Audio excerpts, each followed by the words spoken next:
Thank you for reminding me. No, I did have it all set up and ready and stuff. I just never hit the button. Um, so I'll check it here in a second. She actually is showing Fang on her right side of her teeth. Only reason I put it, because why not? Yeah. I mean, everything has character, right? You know, it has to have some uniqueness to it.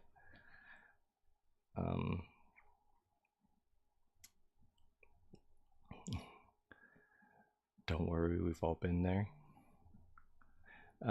Yeah, all of us. Whenever we're streaming on TikTok and we forget to stream onto YouTube, and so but we had it set up. I mean, it's like such a thing that everybody has to go through, and then you finally go back and you start to stream after you fill out the form, and then yeah, that's such like an everyday thing, you know.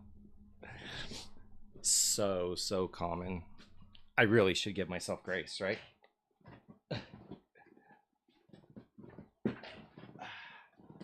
There we go. Glad I could yap around about Lumi here. Of course, of course. You know, we all have kind of our special interests and all that stuff, and you know, everyone knows here that I will go off on hyperfixations often. So, you know, why not compassion? Yes. Tell me about your journey. Yeah, I could tell you about my journey. What specifically would you like to know about? Like just like the stuff, or yeah, just specifically, because that will help me. It's interesting how I've gotten 4 fan arts in 3 to 4 months already. That really is cool though. The part you said changed your life for the better. Of course. Oh my gosh, I just did something. Lights went out. Anyway, so we're going to be doing a spooky style since the lights went out. All right. So I can fix it actually. It's just going to look weird. Okay. Sorry. Okay. So,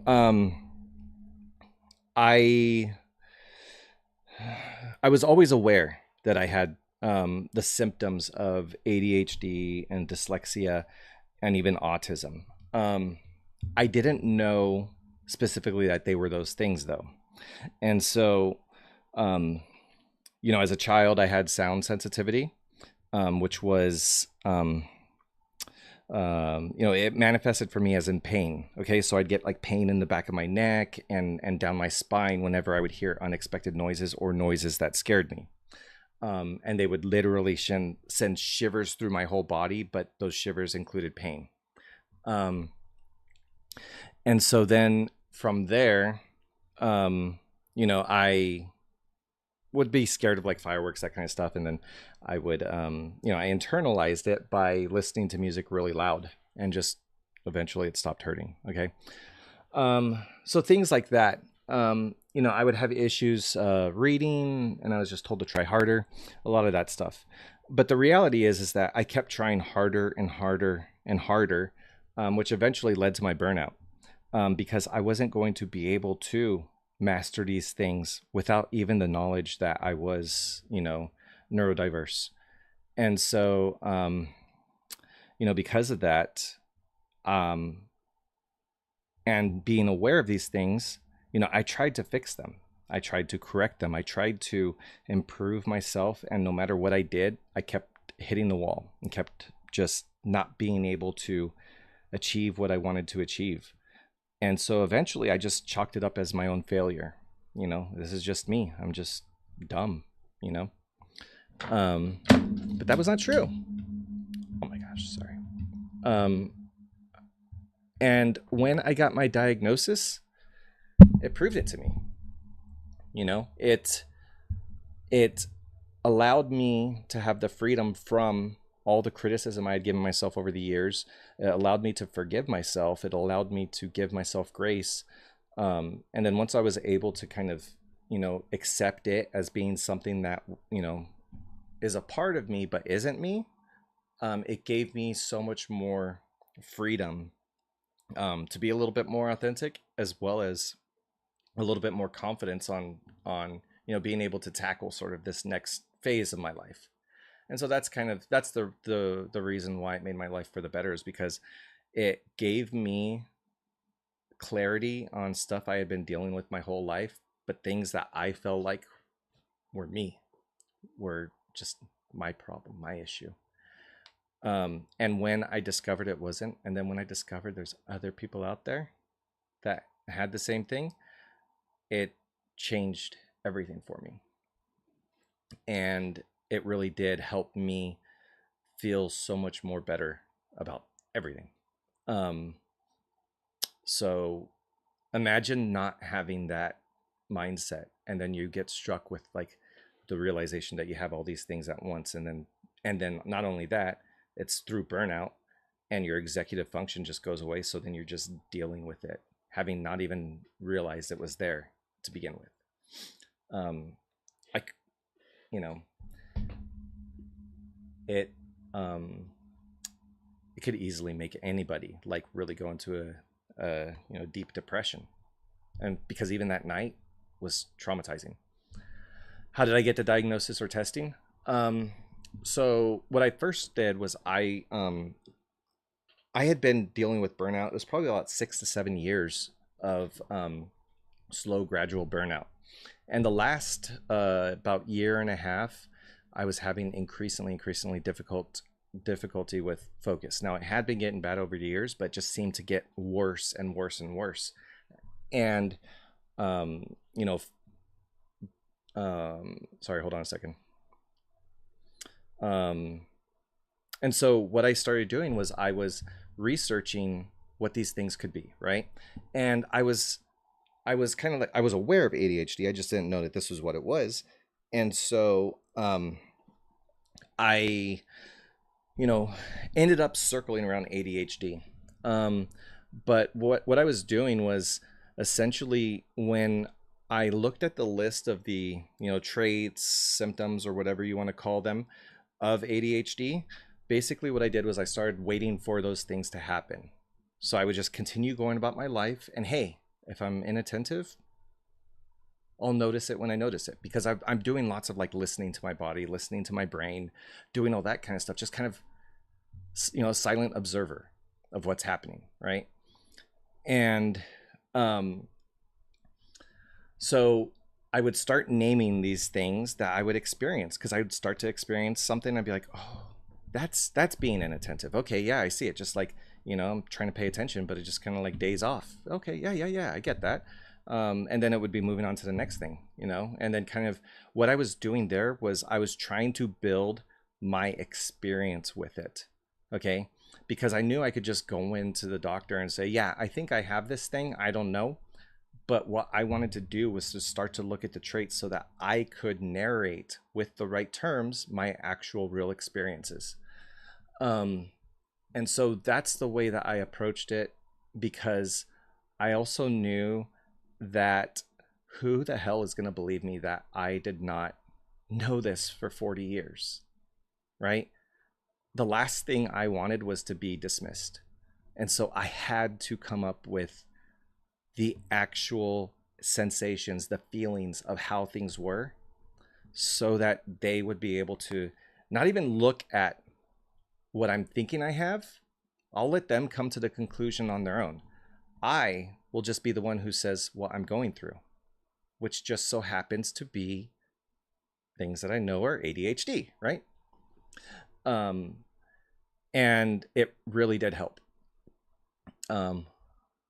Everyone would believe it that actually knows how to diagnose it, but so many don't. Yeah, and that's the thing, is that I don't know who.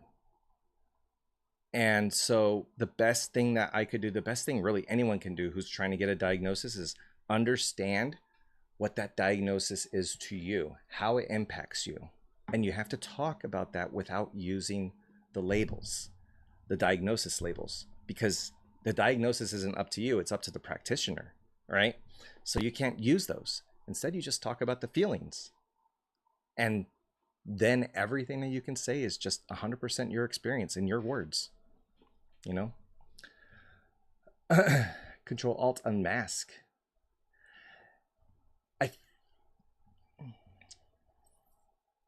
feel like didn't I just like follow you back today? Because I so remember that name. Or I was going through like a list, I think. Um, yeah. My friend and I are 8 years in January. That's so cool. That's really cool, Autumn.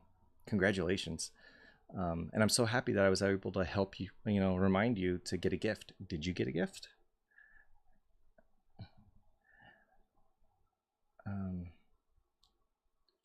I knew it. I knew it. See, I have ADHD and very bad short-term memory, but your name is good enough for me to remember. So that also is a compliment to the name. Also ADHD, CPTSD. It's like a party inside my head.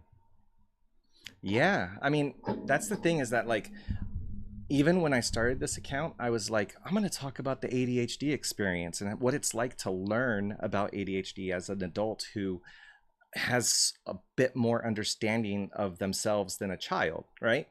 Because that's how it's communicated to you, is how children experience it, right? And so I was like, I can provide like a real like examples of what's happening, but what ends up happening, especially with connecting with people, yeah, I connect with people who have ADHD and autism, but a lot of them have trauma. A lot of them have CPTSD, a lot of pain. And that sucks. That's kind of a testament to the fact that like how difficult things are, and also the corporate gaslighting. Yeah. So to advocate, since I'm a senior manager person. Yeah. I don't know. I work in corporate stuff too, and it's rough. Yeah. And I mean, we know why. It's because at work, the people who are the ones who move up are the social people, right? The people who have no problem socializing with everyone, the ones who work very quickly, consistently, and are always putting out whatever they're working on, right? Constantly working at it. Whereas we have to work in bursts. We have to take frequent breaks. We have to slow down. And, they do multiple tasks at once, and we like to focus on one thing at a time, Overachieving is your trauma response. I didn't overachieve as a trauma response, but I did try harder, more just because I didn't know, but I knew I was able to do what I needed to do. And so I pushed myself even though I was burning out. And unfortunately, as a child, I've learned to dissociate from feelings that make no sense. Okay. And so when I am burning out, when things are getting worse, when I'm having like pains and all that stuff that are like really indicating that something's going wrong, I just shut off that signal, and then eventually you just internalize it, yeah, it's hard. Which makes one's trauma worse when one experience corporate gaslighting. I thankfully haven't experienced corporate gaslighting yet, and I don't think I will. I feel like at this point I know enough about it to where if I were to get any kind of corporate gaslighting, like they would probably just get a lawsuit from me instead or something like that. You know what I mean? Because like I know the law. As somebody who also is like a people leader, I have to take all the trainings and everything. And I know all the disability laws in the US that pertain to people managers. And I know what you should not say to people, and it's very important that you do that stuff, because the company is like, if you say this stuff, we're going to get in trouble and all that.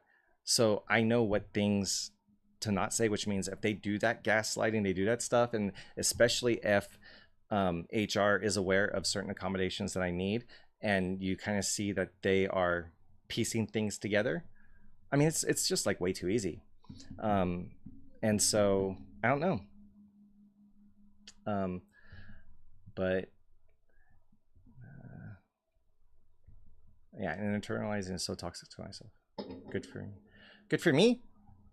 Hopefully that's a positive good for me. One's trauma worse when one yeah. Yeah, and the thing is I have to take those trainings like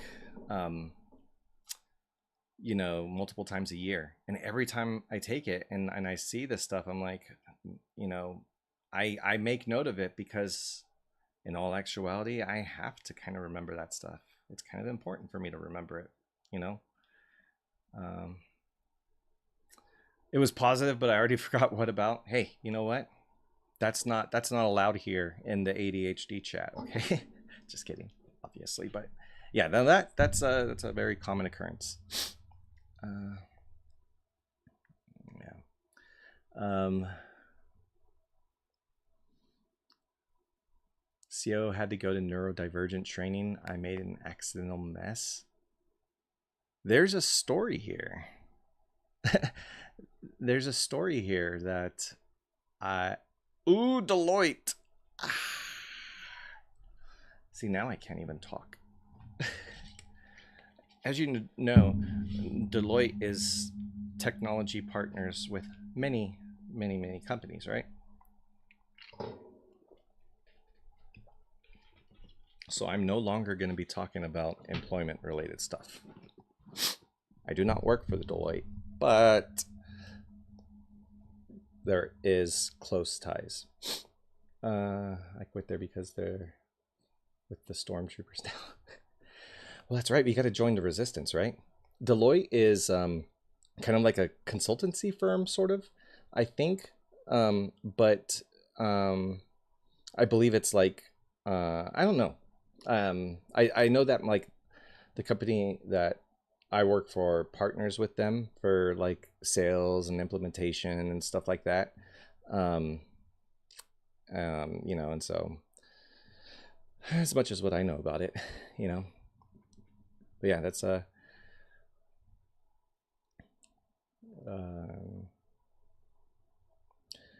yeah. Um, that makes sense.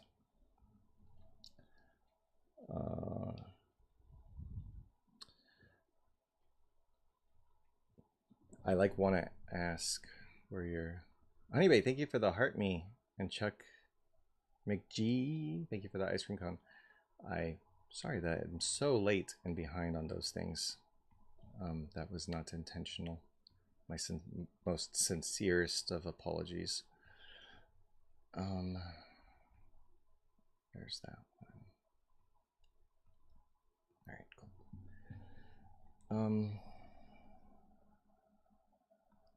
Let's see here. Gotta get the chat looking good again.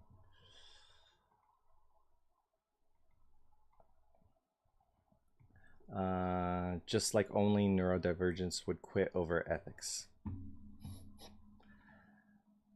You are so right. Because we're ethical. And for some reason, that's bad in the corporate world, right? All these corporate jobs that are touting their global responsibility, their social responsibility, right? And all this stuff. And then you get in trouble because you're not happy with something that's completely unethical that you don't want to be associated with because it is bad as you think it is. No, it's never happened to me. It has. I have quit because of ethics on multiple occasions. I just like I have accepted that I'm probably never going to find a job again that I truly truly love. But that doesn't mean that I want to be at a job where I have to compromise my values. Um, that just makes me give up more of myself than what I want to. and at the end of the day, you're just a number, right? It's so hard to not love a job. I've been torn, love my work friends. I had a job that I loved. And then when I was laid off, it basically traumatized me. Like that's what started my burnout, because I lost the job I loved that I built from scratch. I built a completely new position from scratch from stuff that I was doing on my free time. And it grew into like a 30-person team with like, director level positions and like senior manager, and like a whole structure. Um, yeah, I remember is that. I just mean that we're like in corporate world, you are a number. We pay them this much, we make this much out of them. So these numbers need to be to where we make more than what you can produce. Otherwise, you are not going to be here. You know.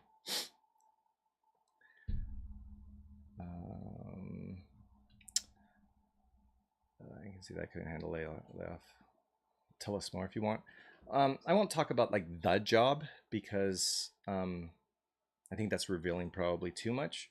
But it, like I said, it was just something that I started doing because I liked doing it, and then it ended up becoming a thing that was needed, very needed.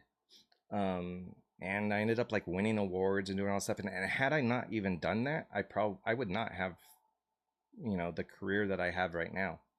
And that was due to hyperfixations on a specific problem that I found a solution for. And I didn't know that I was, neurodiverse. I'm sorry, why work to get money to pay rent, etc., when you're at work more than at home? Yep. It's like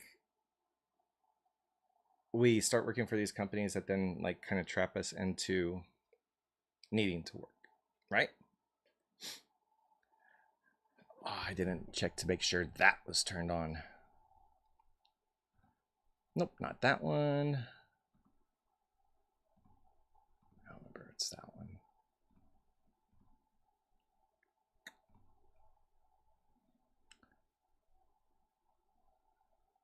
We'll see. Yeah. I do think it's hard for ADHD people to not care about work, so it's easy to exploit us. Yeah, and I mean, part of that is also like I'm not gonna say that like the employer is at fault for my burnout, okay? Because ultimately the responsibility does lie on me for having to be able to notice myself, take care of myself, all that kind of stuff, right? But I burned out because I cared a lot, and I cared a lot, so I produced high quality stuff. Um, and one of the things that happens in the industry, especially in the corporate industry, is a lot of times they want you to produce something that is kind of like, but good enough. And like, how many of you guys like creating but not good enough stuff? Like, where's the success? Where's the pride in finishing it? It doesn't exist, you know? And so then you don't get that satisfaction of job well done. And that happens so often in the corporate world where it's like, oh, no, that's good enough. That's good enough. And I can't do that, you know, because otherwise I'm not like actually gaining the success of accomplishing things, the things I want to accomplish. Instead it's like, oh, you planned this and you delivered this. Well, yeah, but that's because you told me that's good enough and you took it.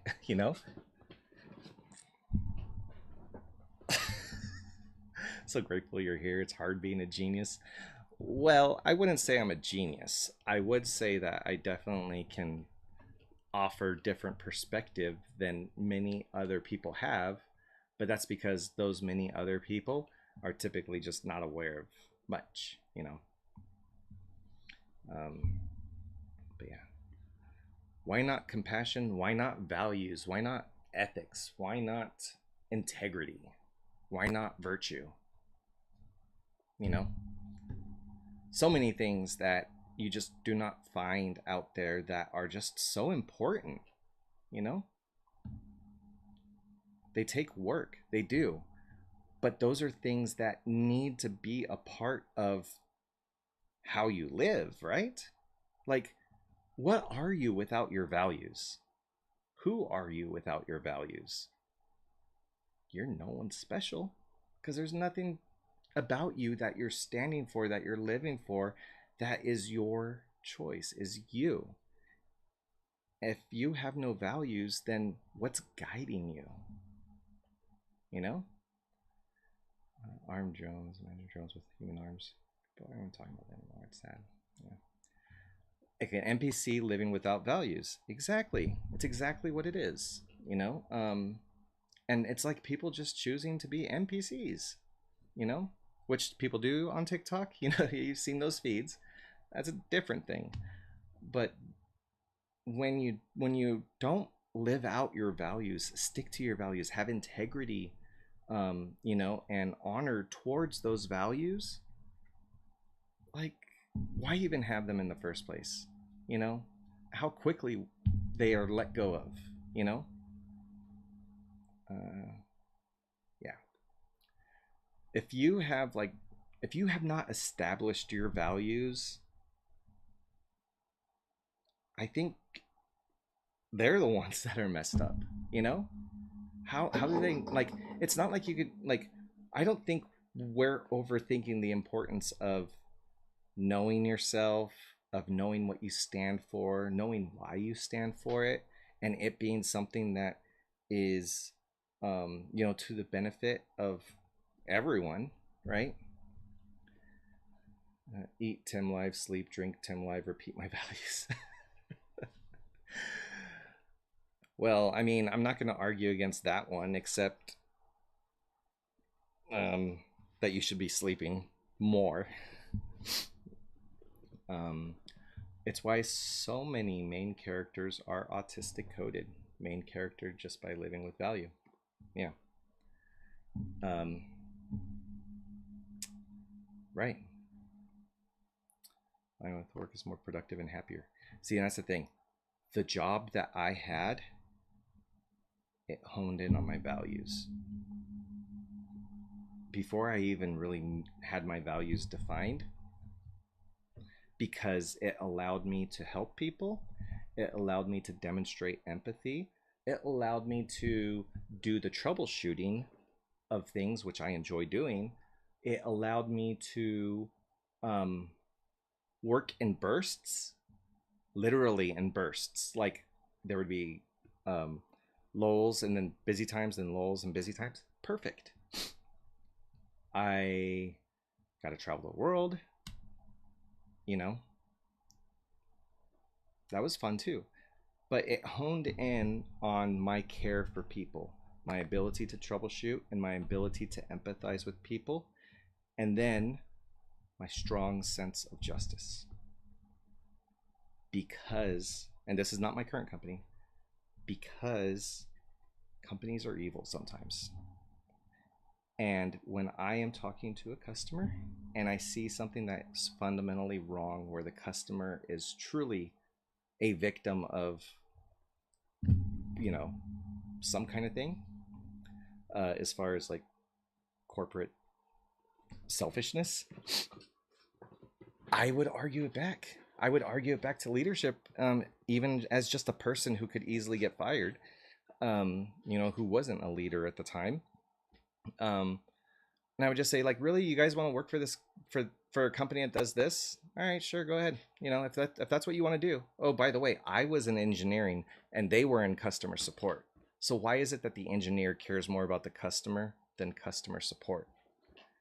And it was making support look bad that there was an engineer providing support publicly in a different place and was doing so much better than the support team.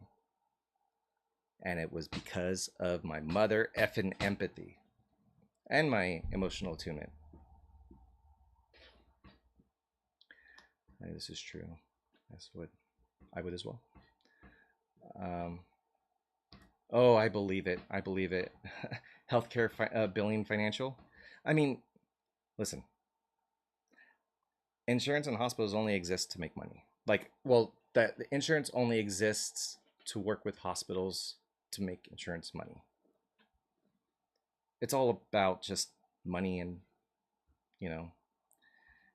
And so then when you work in the billing, you know, it's just so dumb.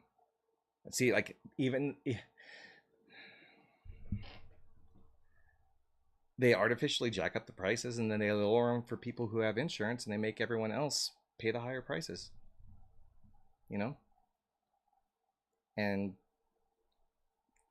at the end of it, you're probably just paying the same amount over your lifetime, you know? So they're not doing anything. Just come to UK free healthcare. Hey, you know, Aaron,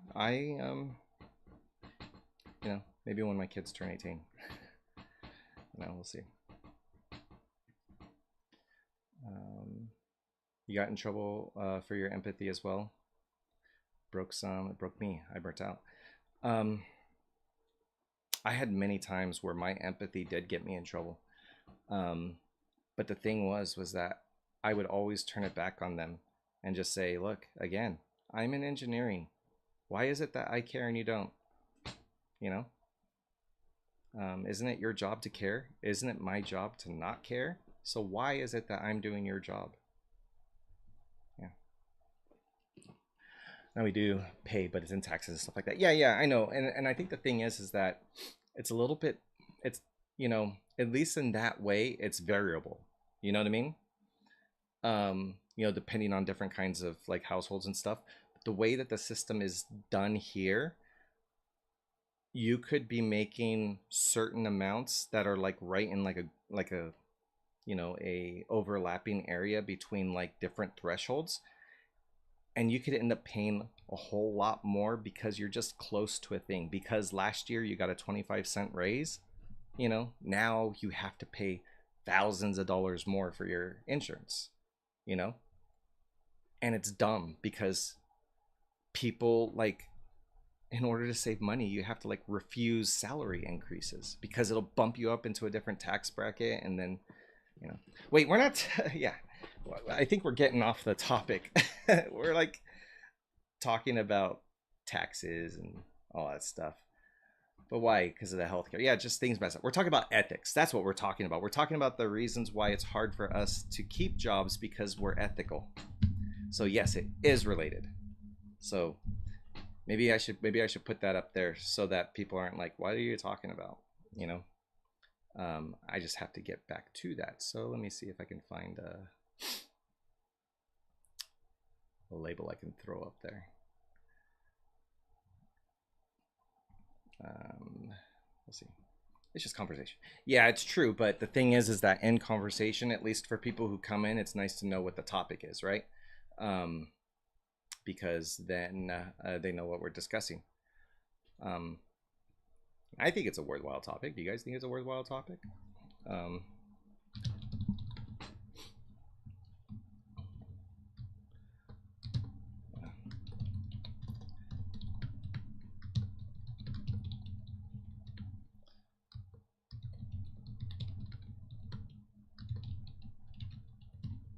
right.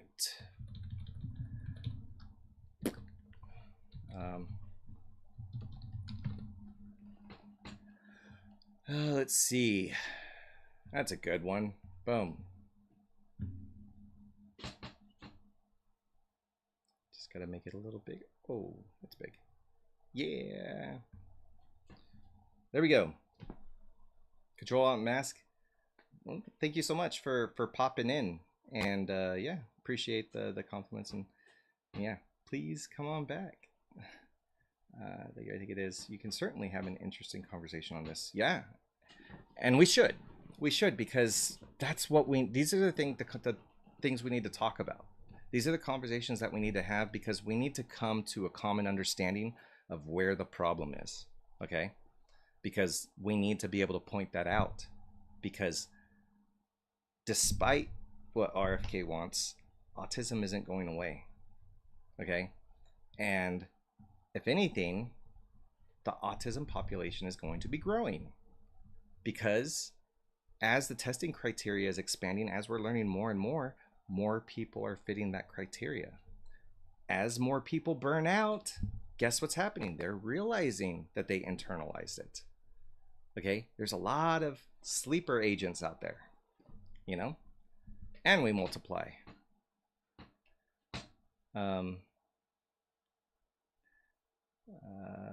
What is never understood is the normal people would say these are the rules, then not follow them. Exactly.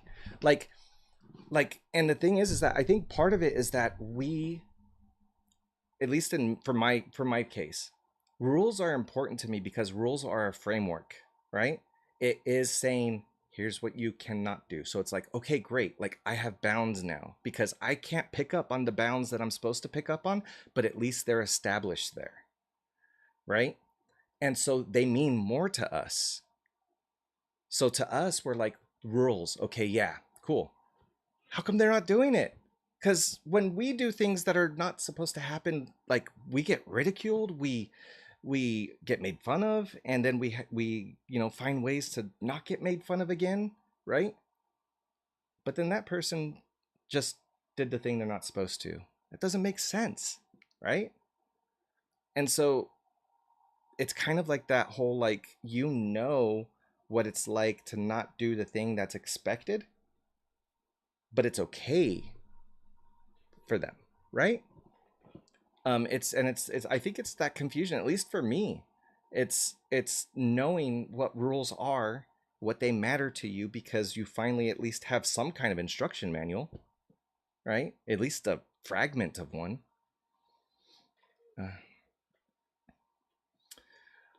Um, I want a job where I would sleep. I would easily do 12-hour shifts there. Yeah, and sign me up. You know what? I will be a I will I'll even take a part-time role, you know, just knock it down to 8 hours. We have to fight for our democracy and our rights always. They'll take it all away if they could. Yeah, and I mean, even more specifically is that like when thinking about the fact that how sort of this current model in the workplace works, how it rewards people and all that stuff, it's those things are going to continue to be the positive indicators. Wall Street, right? Anyone who's tied to Wall Street, they only care about one thing, right? And so if you're a part of that machine, there's only one thing that matters, and it's your output. Be as consistent and as quick as you can. You know, network, know people, do things like that. How many of you guys have been to like networking events on your own free will? Forcing a CC director into changing the immunization schedule that keeps us all safe. Yeah. Not only that, yeah, and specifically, yeah, and I know exactly what you're talking about. Exactly. Oh no. See, and yeah,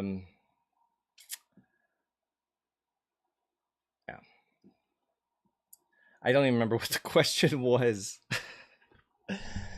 Hey, Alice, how's it going? OMG twin, I burned out this year and got a psychiatrist for the first time. She correctly diagnosed me. I'm getting the help I needed. Black Medusa, that is so awesome. I'm so happy for you, because I know that it probably answers so many questions, you know, in your life, right? It probably gives you a better understanding of yourself and what is yourself and what is these other things, right? I can't see who that was. CTG, how's it going? Thank you for the heart me. Who knew? Not us, right? But then when you look back, are you like, it was so obvious, right? Like that's ooh, EMDR. So I started doing EMDR, but I'm going to a like a partial hospitalization program right now, and so I had to cancel that because it's like every day. But I'm gonna get back into it in the next couple weeks. but that is so great. Like seriously, I am so happy for you that you, because hitting burnout sucks. It really does. Um, and being able to come out of that, to have any kind of motivation to do anything, is strength. So proud of you, really am. And good luck with your healing as well.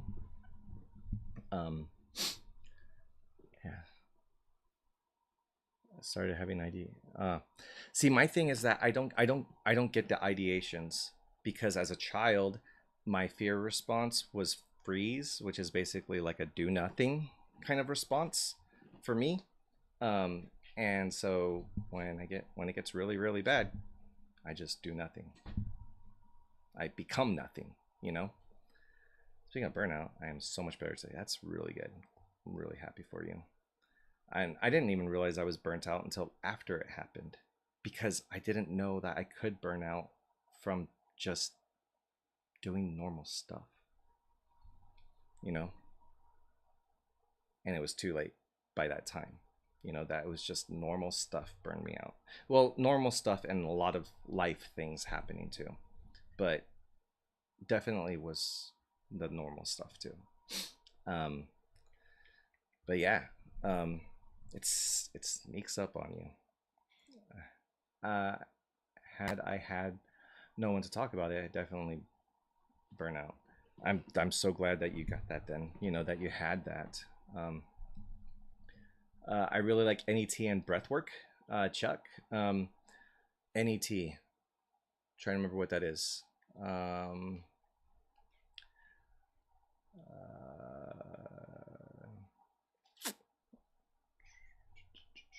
I went to a oh, that was the question. How many of you have been to a networking event willingly? Okay, so like you had been, and are you like a sole proprietor or something like that? Because there has to be a reason why you actually went. You know, that makes it much more driven, right? Alice, thank you for the roses and the chili and the corn. We are going to make a healthy dish. I appreciate it. You came back to yap a few more things. All right, McGill, let's hear it. Have you ever been to Cars Land at Disneyland? I live in Southern California, so I had been there many times. I did EMDR, but have contraindications. What is that? I also have CPTSD. I also go away for dissociation. Sadly, I wish I could. Yeah, Cars Lands are pretty cool. I'm a curious person and had to grab the opportunity. For EMDR. Yeah, absolutely. Can I explain the topic? Yeah, sure. Well, I mean, it was something that we were talking about. I don't know if we're still talking about it. Are we still talking about that? We were going off on it for a little bit, but more just about how the how difficult it is in the workplace when we see maybe unethical things happening. We see people breaking rules, and like the things that just don't make sense to us, right? And the things that really bother us, and kind of how the strong sense of justice then plays into the fact that you have to speak up in the corporate workplace about things, or you just do it, you know. What's this? Yeah, so mostly like that kind of stuff. But what did you notice when you were undiagnosed ADHD when working? So essentially, so I work from home. I would get into work in the morning and I would start checking emails. So I start checking emails, and then somebody would send me a Slack message. So then I'd go over to Slack, reply to their message, and then I never check emails again. And then that Slack message is, hey, can you go check on this thing? Okay, sure. So then I open a web browser and I go to something. I start to go to that site, but then it takes forever to load. So then I open a different tab to start to do something else, and then I never get back to that. And then I start to work and do on this thing, and then, you know, maybe I complete a couple projects, but then whatever project there will be a project that will be left behind that then I will have to circle back on. And I usually find out that I have about a day's worth of work to do at the end of the day, because I had accomplished a lot, but I also started a whole bunch of things that I never finished. Um, yeah, asked why you attended. That's right. Oh, okay, yeah. Well, yeah, that makes sense. That makes sense. Sorry, I forget all the questions, and I'm sure, you know, um, it's alive. It's all the different questions at once, and I'm getting better. I'm actually gonna develop more tools. I'm gonna do some hyperfixation on the tools. So about Lumi, her full name is Lumi Sumien, Sumien, which is Finnish, which means snow misty. That's pretty cool. Um, but yeah, Aaron, I hope that helps sort of with that kind of explanation. That's how I feel towards the end of the day. I feel productive at the beginning of the day, but never. So yeah, I mean, that was my experience. Okay. It's going to manifest differently for different people depending on what their job is, or depending on what kind of coping mechanisms they had developed over the years, right? Thank you for the tiny float. Appreciate that. Um, but yeah, I mean, have you ever felt like you worked so hard and you didn't do a damn thing? And is the answer every day? I'm gonna go to that blissful light dude. Haven't seen him on for ages. Have fun. I always stand out in the workplace. It's hard for me to keep my mouth shut. Yep, cutting up.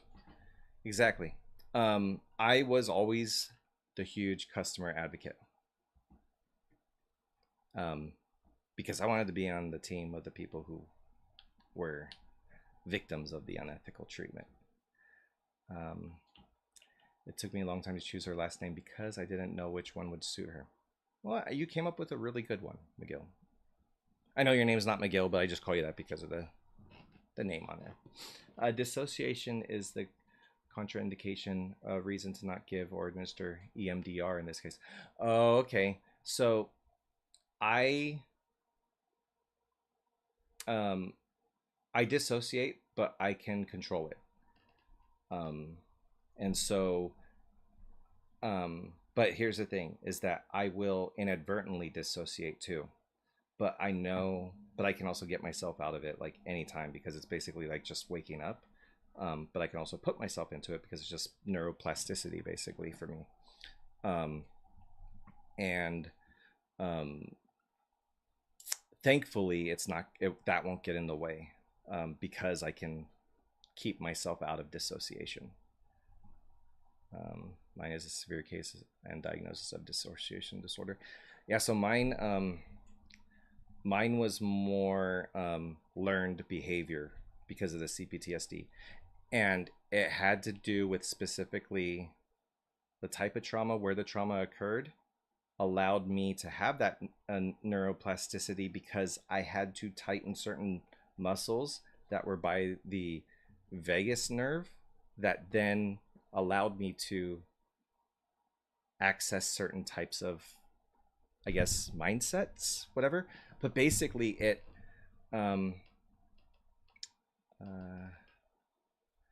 keeping out of dissociation. But yeah, does that make sense?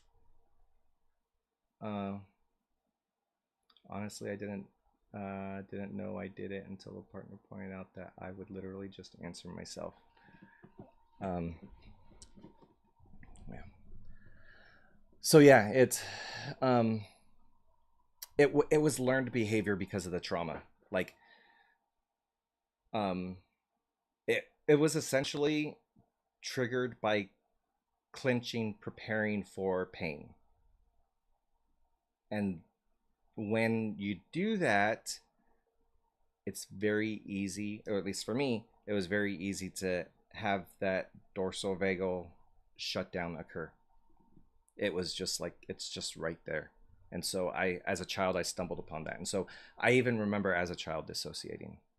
I remember doing that all the time. And I thought it was just like a sleepy place. Like that's kind of how I looked at it. Just a place where you're like kind of sleepy, you know? But really for me, it was, I felt like it was sleepy, but really it was all my senses are just turned off, except for like my hearing and my visual. You know, it gets blurry and stuff, but so many things are just, we just turn it off. Emotions off, pain off. You live with it. You still have to, but you just turn it off. In that moment, you're just like survival. I can't feel it. I don't want to feel it. So you choose not to feel it. Sorry, what's dissociating? So for me, okay, again, I can only talk about my own experience. For me, the dissociation is was triggered by, well, dissociation is basically disconnecting from reality, right? And the way that I would do it, or the way that I discovered being able to do it, had to do with the type of trauma that I had, being very close to the vagus nerve, which then was able to trigger going into the dorsal vagal shutdown, which was also like the sort of fight flight, but then also allowed me to be able to access a certain type of dissociation that was there, that allowed me to disconnect myself from feeling the pain, from let me see what else was there. Seeing the pain. Again, I could see, but everything gets blurry. Like it's like a freeze frame that just kind of slowly fades out. And I could still hear, but I attribute that to my sensory sensitivity for my hearing, because it's very sensitive. But yeah, NXOX, that's essentially what we were talking about. Thank you for sharing. Some people might be learning a lot about themselves right now. There's definitely people who have in the past, and that's why I love being on here, because a lot of people feel seen for the first time sometimes. I think I'm there. Is it like being numb? Yes. It is basically numbing as much as you can about you. It numbs your world. You're numbing everything around you. But here's the thing. You could be in some sort of like partial state, but there could also just be trauma. You could be in fight or flight, because fight or flight creates brain fog. Okay. And it also does create this sort of sense of numbness, because your nervous system is freaking out, you know? And so it could be that. So if you did have like some trauma, or the thing is, I didn't even know I had trauma, but if you did have some, it is possible that that may be the state that you're in. You're not dissociating. Maybe you're having that trauma response, you know?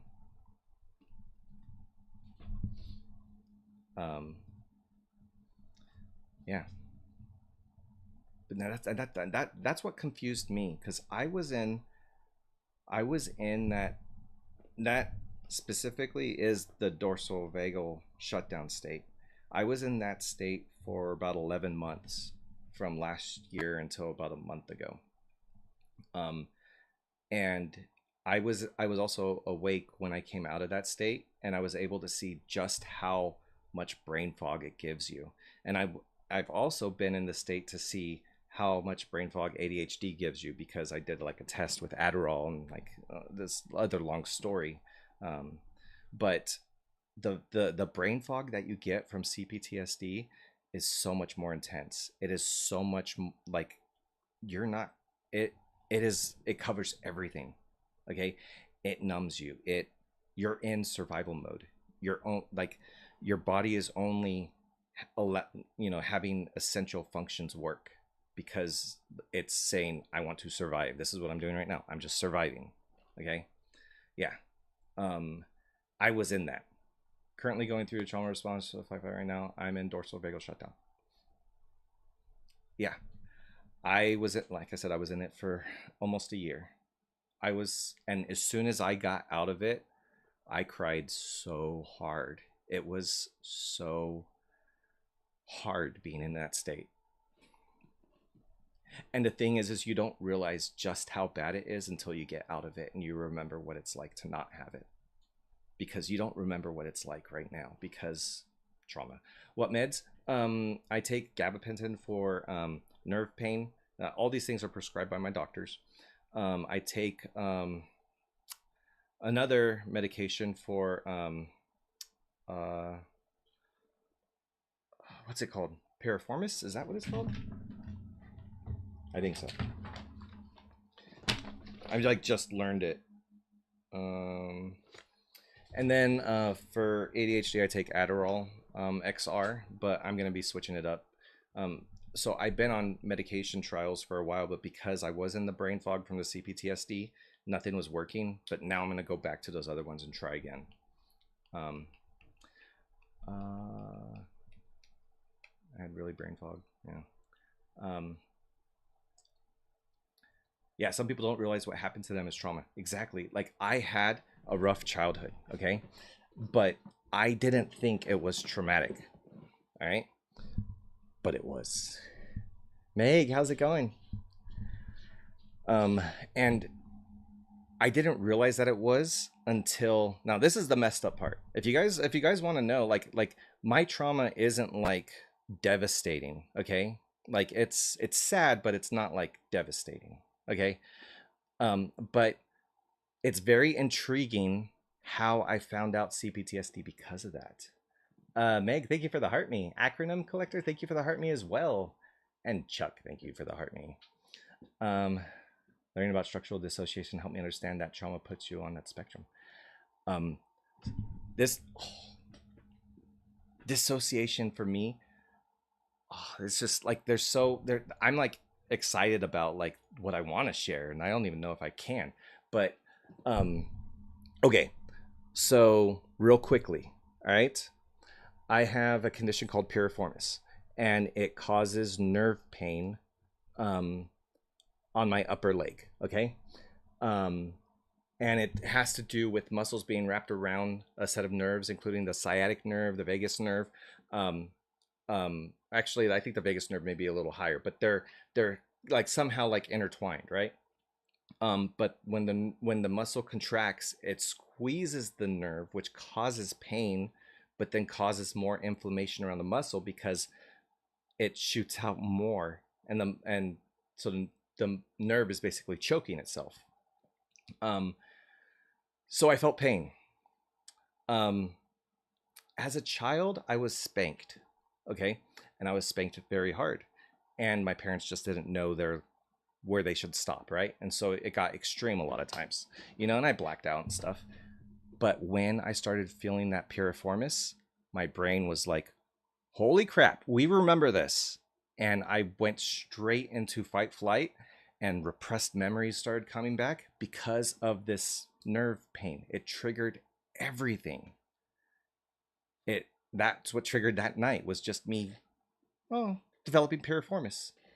Oh, it just so happens to feel exactly like the pain I experienced as a kid, and then the repressed memories that I got.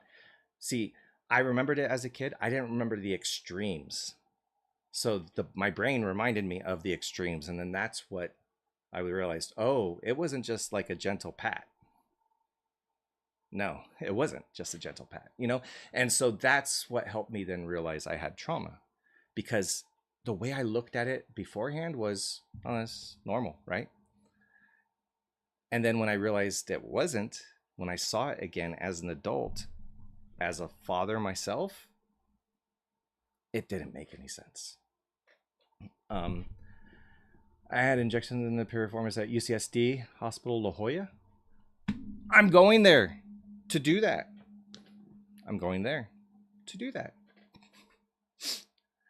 Actually, no, I think I'm going to go to the one in Rancho Bernardo.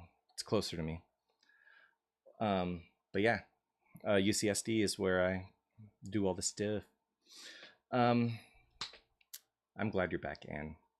Repressed memories show up as dreams, nightmares. That's always fun. So I had that happen after this first initial night, right? I had that happen all the time. I think I can take the thing off of the text, what we were talking about. Dr. Furnish. Okay, I'm gonna ask. Um, but the repressed memories, yeah. I I would I would have them come back in the form of dreams that would be either memories or scenarios created involving other fictional people that mirrored um, fears, mirrored emotions, and resulted in those same things. So I think it was like I was having the emotions, and my brain was just creating a story to match the emotions that I was feeling. That's at least the way that I kind of like saw it. I have little to no memory, and when I drink, I tend to black out, which never used to happen. Um, maybe we need to be slowing down because we do have addictive personalities. You know, tried hanging your tape strip. Um, see, how did your providers differentiate between ADHD symptoms and CPTSD symptoms? Well, at first they told me it was CPTSD, right?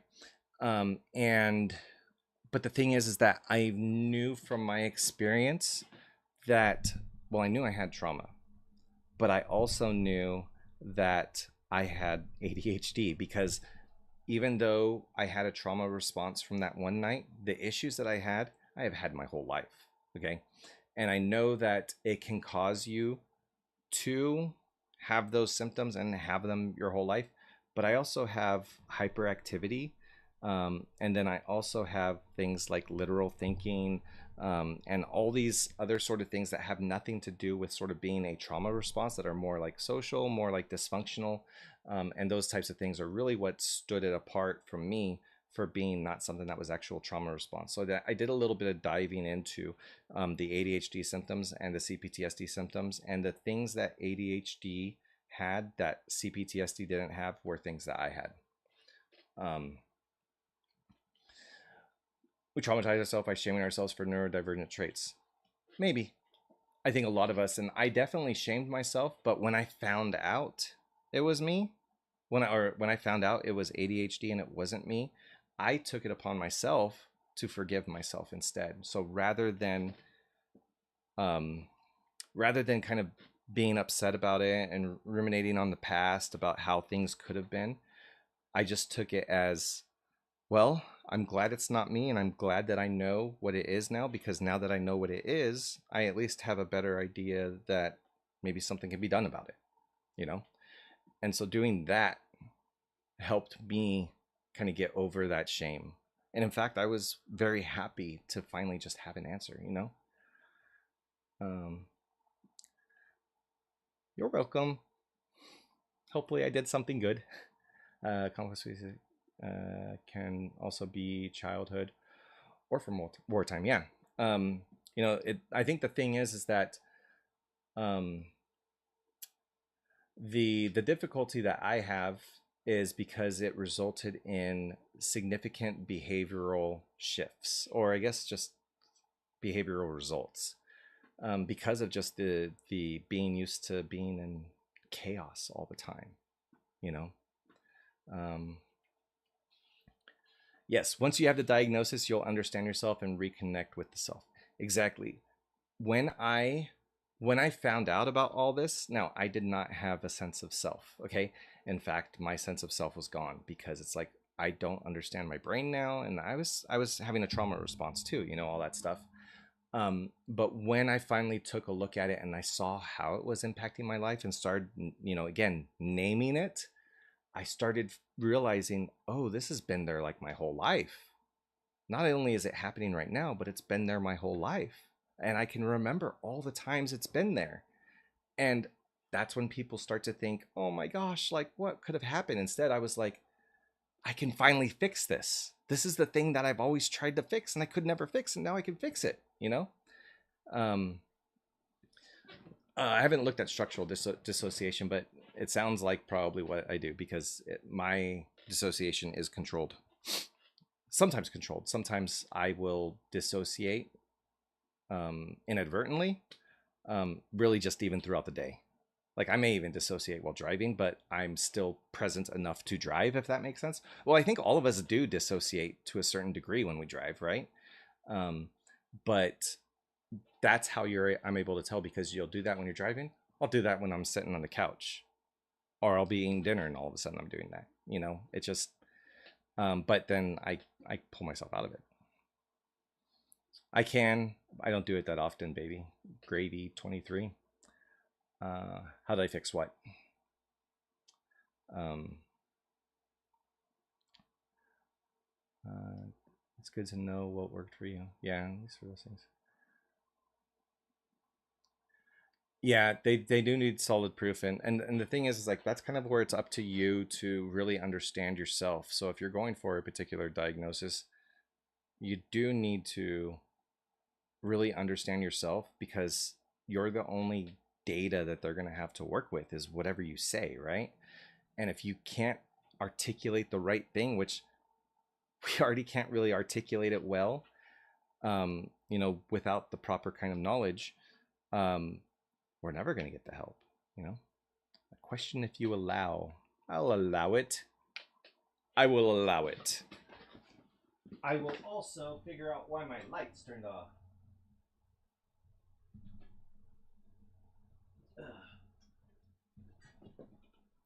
Did that do it? Nope. What did I unplug over here? I broke something. Oh well. I'll figure it out later.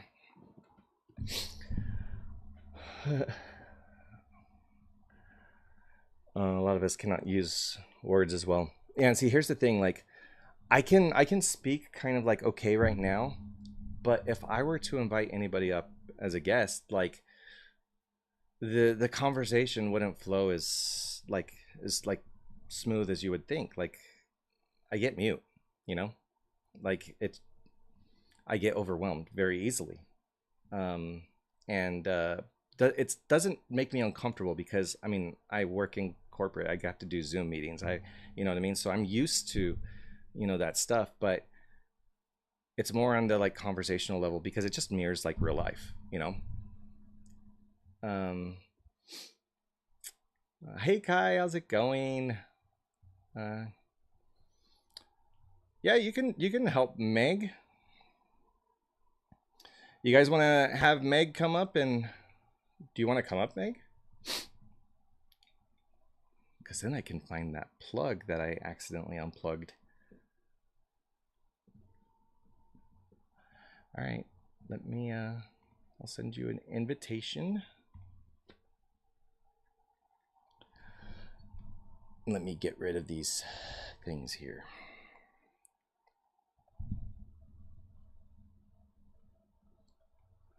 Hi.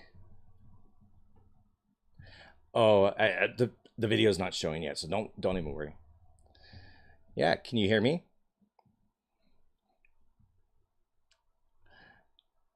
Yes, can you hear me? All right, there you are. How's it going? Yes.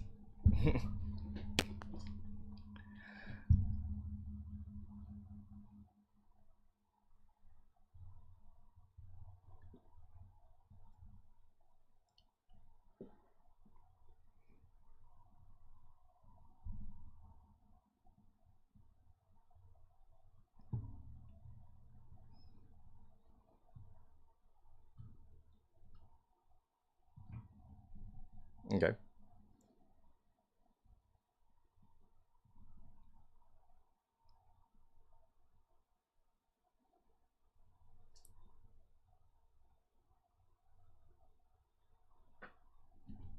All right.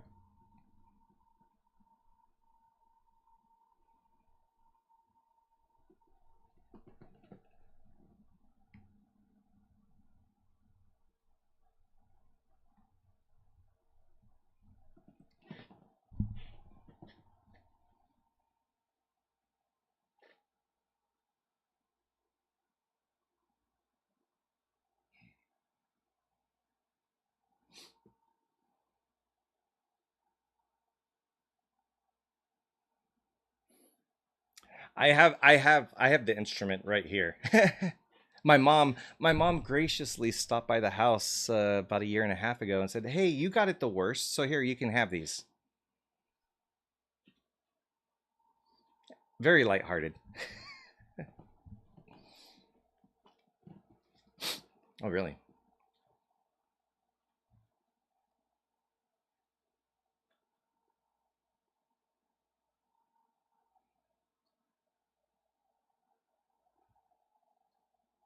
I'm sorry. Well, yeah, yeah, I get it because same thing when people say sorry to me. I'm like, oh, come on, I got over that years ago. Well, I mean, when I talk about my stuff, though, it's not necessarily over. It's just like I've talked about it so much. It's like, yeah,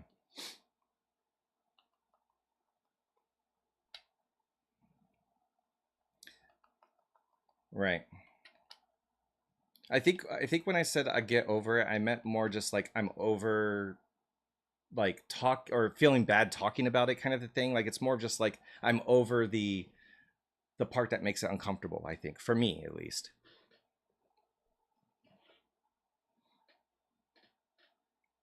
Right.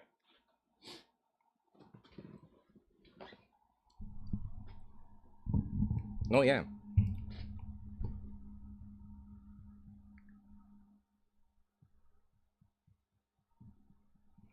Yeah.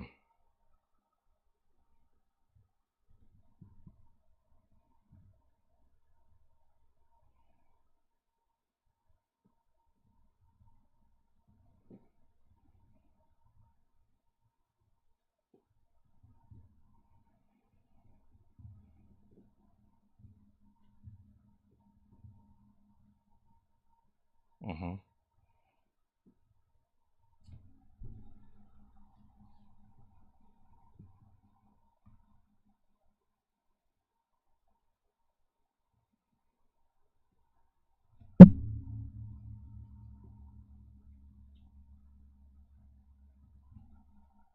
Right.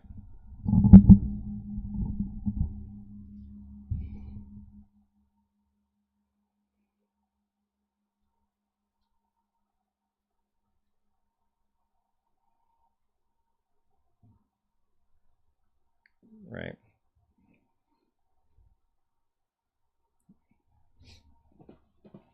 Right. Right. Right.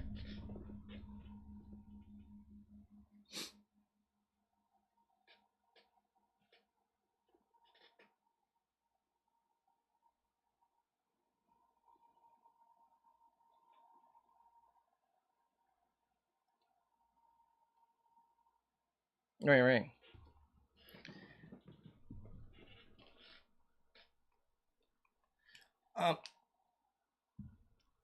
Um, I go through different therapies. So I don't know if you know I know like a lot of people in the chat know that I've done DBT therapy, and so with that comes mindfulness is of like one of the module one of the four modules. And for me, like DBT really helped because it seemed to touch many different aspects of what I was deficient in because of either trauma, my upbringing, or my ADHD. It seemed like things kind of fit into place once I started like learning these different skills that then kind of helped me with the emotional regulation part, that then helped me with understanding myself, that helped me with understanding my body, it helped me with just so many different things that I felt so disconnected from. And then even just having the right kind of mechanisms for arguing with somebody in a healthy way, and like how to keep yourself regulated, and how to ground yourself, how to handle when I'm having a trauma response, all these things just like helped help like it gave me like the majority of the tools that I need.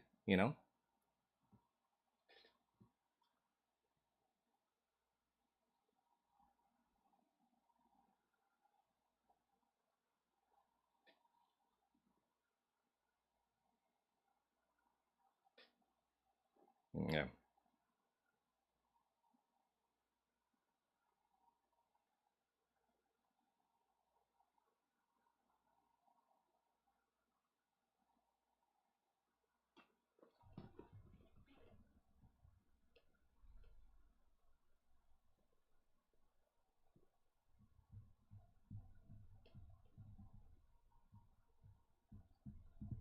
Yeah.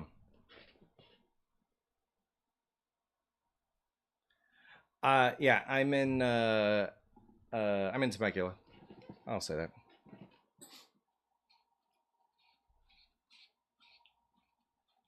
Right.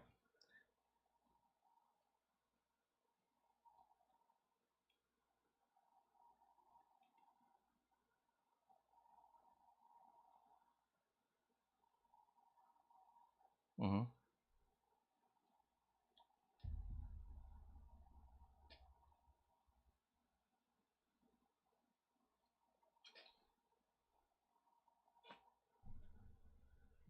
Mm-hmm.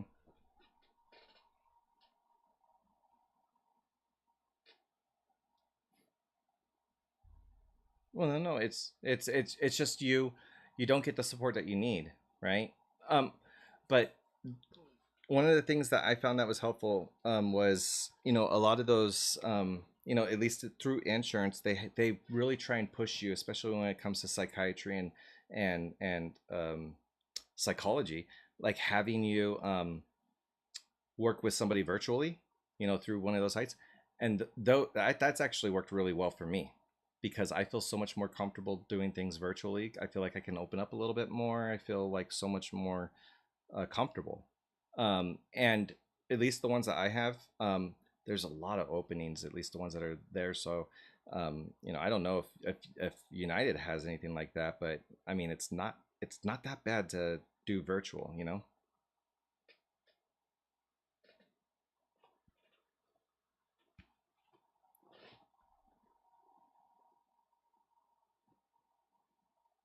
Hmm.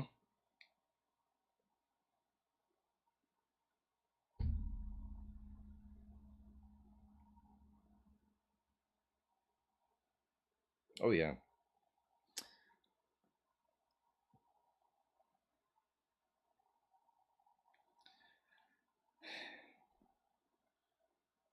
it is hard.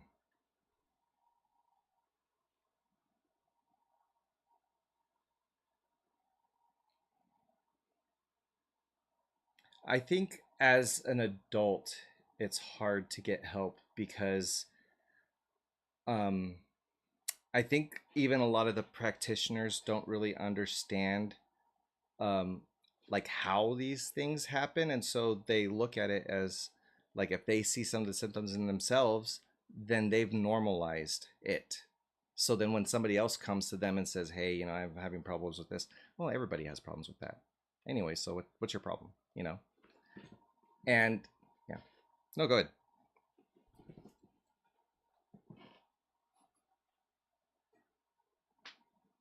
Oh no, no, no, I'm fine. I'm fine. I promise. I am. Um, no, it's fine. Um, because I'm curious too. Um, but I'm trying to remember what it was that I was curious about. Um, but so you had mentioned though that you were as far as getting the diagnosis and stuff, that the difficulty in doing that. I had experiences where I did have to fight, pretty hard for myself. And that's one of the things I have brought up here, at least a couple times, is saying you're going to be your biggest advocate. Nobody's going to advocate for you more than you.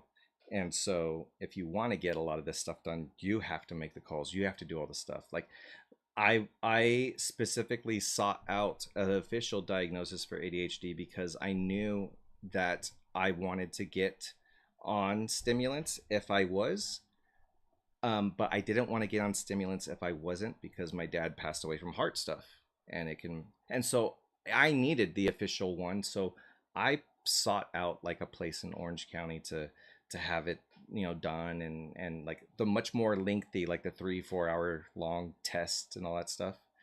Um, and but did that mainly because I needed that confirmation because I didn't want to like risk it or gamble with taking really strong medication.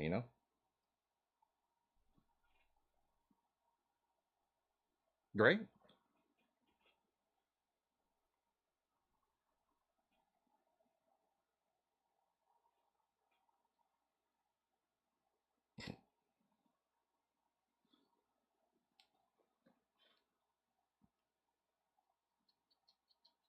Right.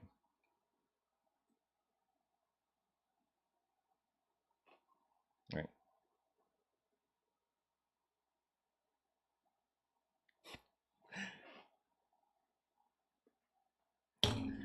You guys, I'm fine. I'm fidgety all the time. Jeez. I'm not even paying attention to chat. I can only focus on one thing. Oh, really?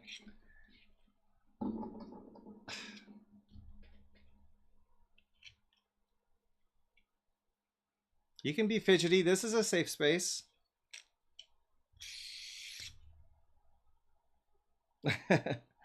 Well, ooh.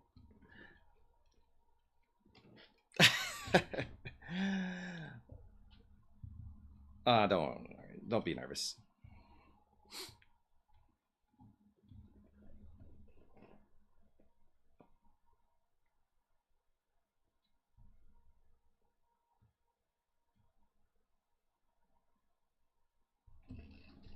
Mm-hmm.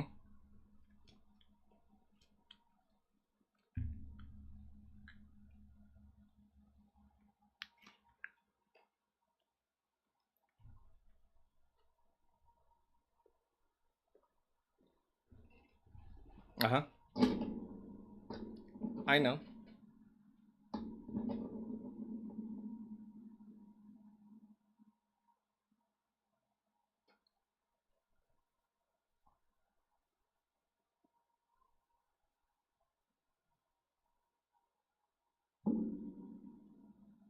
Mm-hmm.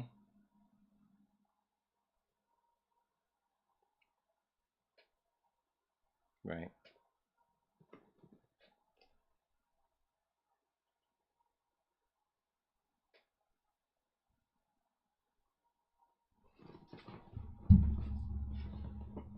Yeah.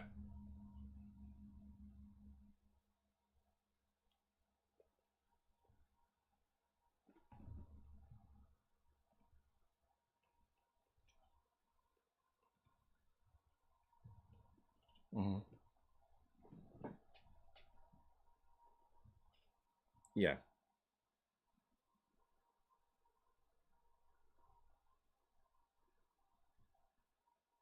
Mm-hmm. Right.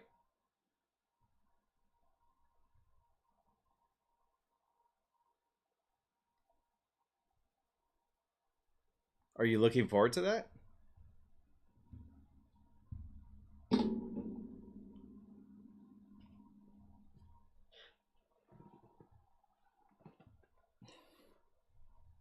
Mm-hmm.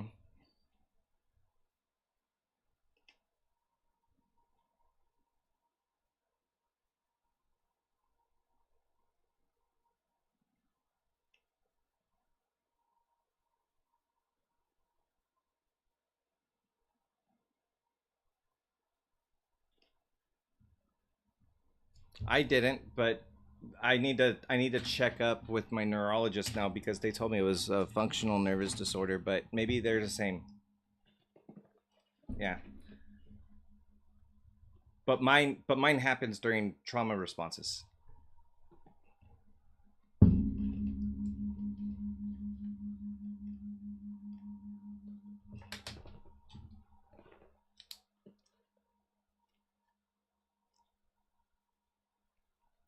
Right.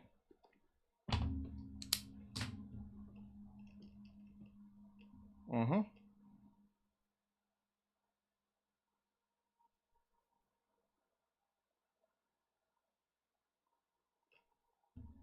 Mm-hmm.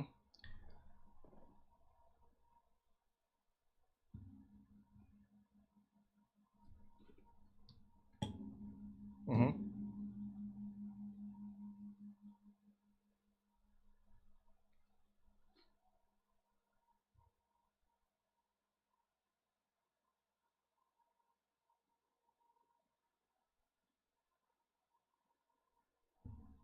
Uh-huh.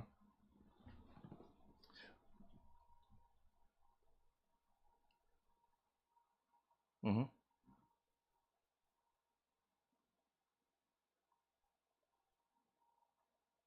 Yeah.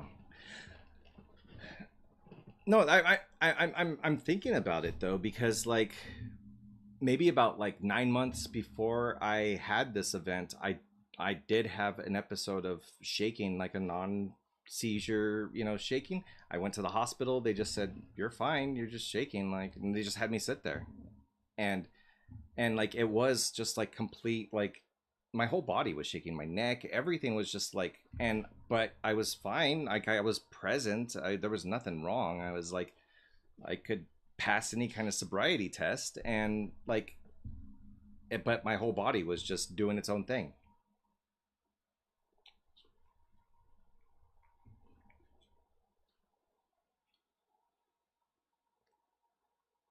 Oh yeah.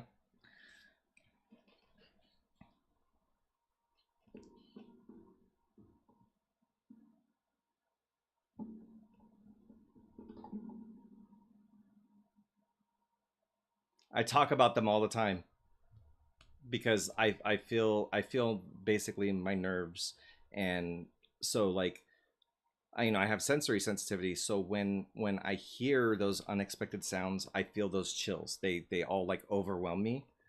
um yeah, and so yeah, so that's the thing, is that like it's like being cold, and so you get chills but you're not actually cold, right?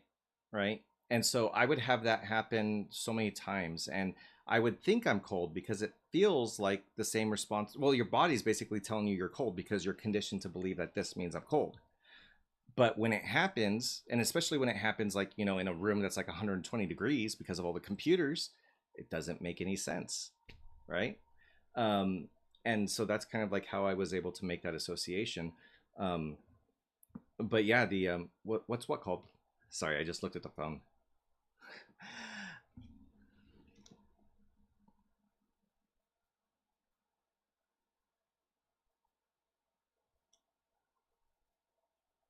Mhm.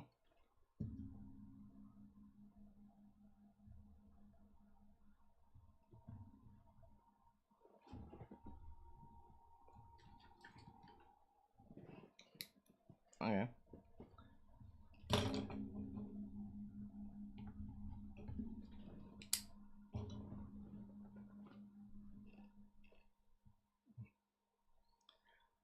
Yeah, bumps right now, Mr. Rogers. What's it called, please? Did you get the answer? Ooferson.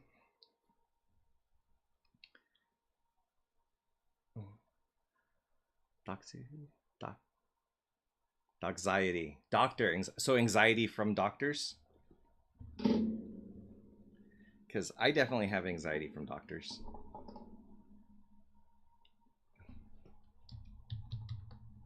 Oops.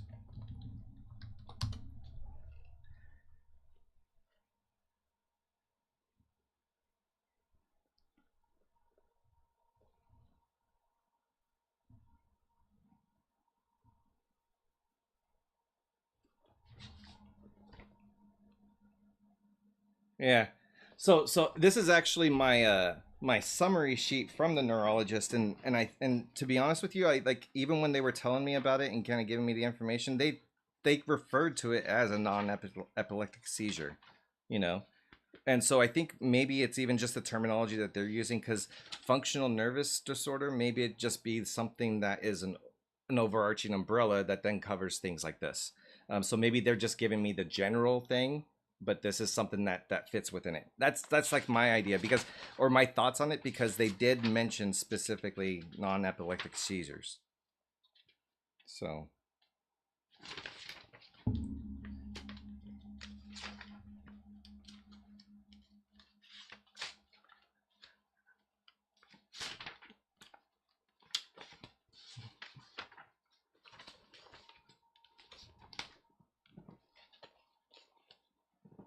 really,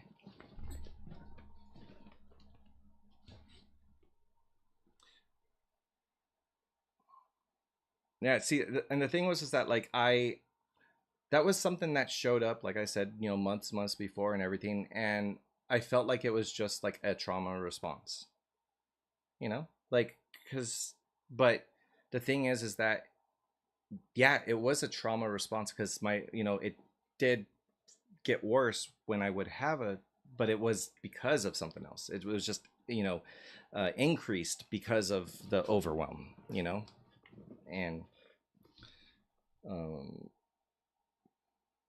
let's see, looking through all the documents here.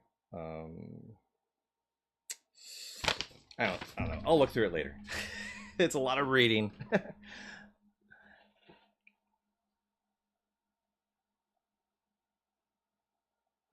Yeah.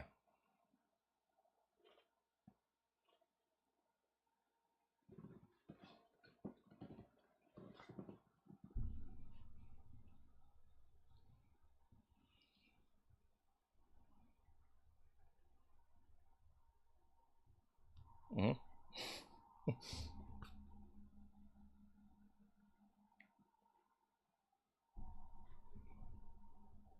Oh, cool.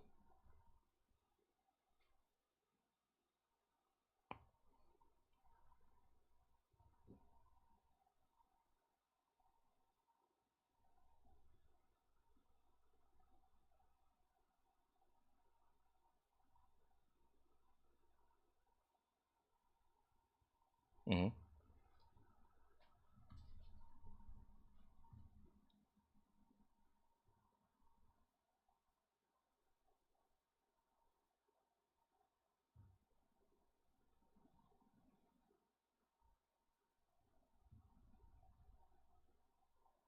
Hmm. Yeah. Yeah. Well, yeah, I think a lot of people have been able to pick up on dissociation, because I've even had people who have pointed it out to me, and it actually made me very uncomfortable because I was like, "Wait, you noticed?" And like nobody had ever noticed beforehand, and it really caught me off guard, to be honest, because I was like somebody catching me in my underwear. It was like I just didn't. I felt like exposed, um, but but it was because it was such like a sacred thing that all of a sudden somebody saw, you know. But I think that people can, tell, because there is just kind of like a shift that happens like in a moment, you know.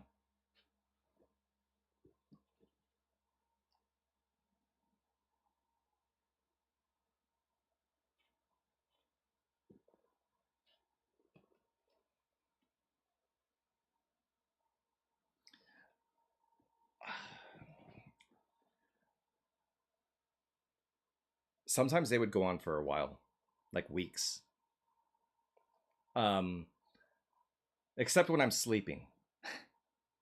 I think it would just like kind of come and go, but it would always kind of be like a little bit there. And actually, I think it started happening when I was sleeping. That's when I think it really started to manifest, because the first time I started shaking, I was actually already kind of falling asleep, but then like I woke up because things started shaking, and then it just got worse and worse and worse and worse. But I was in bed initially. Um, but I think at that point it was just like a chain reaction that started and it just got worse, or it was just building up. But it started with just like it either starts with like my head feeling tense, or it starts with my hands. Um, but I'll feel it coming on, and I've done a lot of the journaling too, but not specifically for the dissociation part yet. But for like the ADHD stuff, and especially the CPTSD stuff too, when it comes to processing that, because um, being in that fight flight is just dreadful, right? And so I focused a lot on trying to get that part out. Um, but definitely the dissociation part, you know, it's intriguing to me. The idea of dissociation, the fact that we can kind of disconnect ourselves from these things, and can ignore body signals, can ignore, just not even filter, but just block it out. Um, it I find it very fascinating, especially as a defense mechanism, especially as something that I had to use as a child to not experience the pain, because it essentially saved me from feeling even worse, um, so I feel like it's a little buddy that I had, you know going in. Aw, sleep well.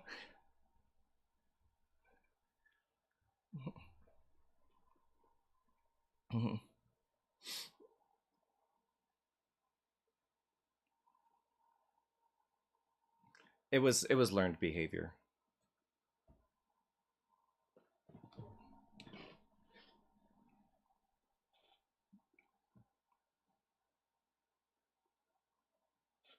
Hmm.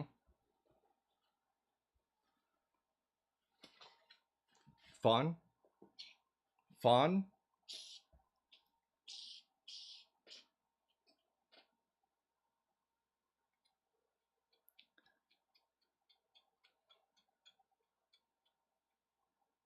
Is it bargain?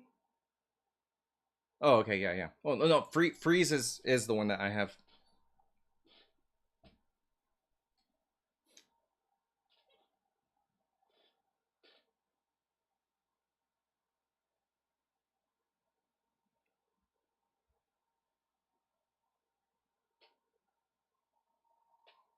Hmm.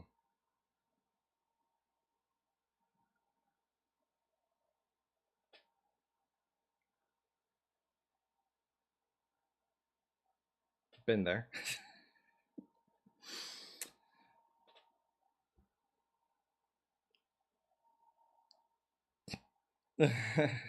They won't even spell HIPAA right because I never see people spell HIPAA right except for the professionals.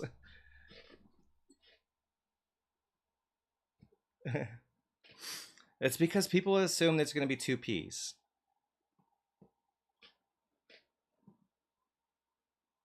Mhm.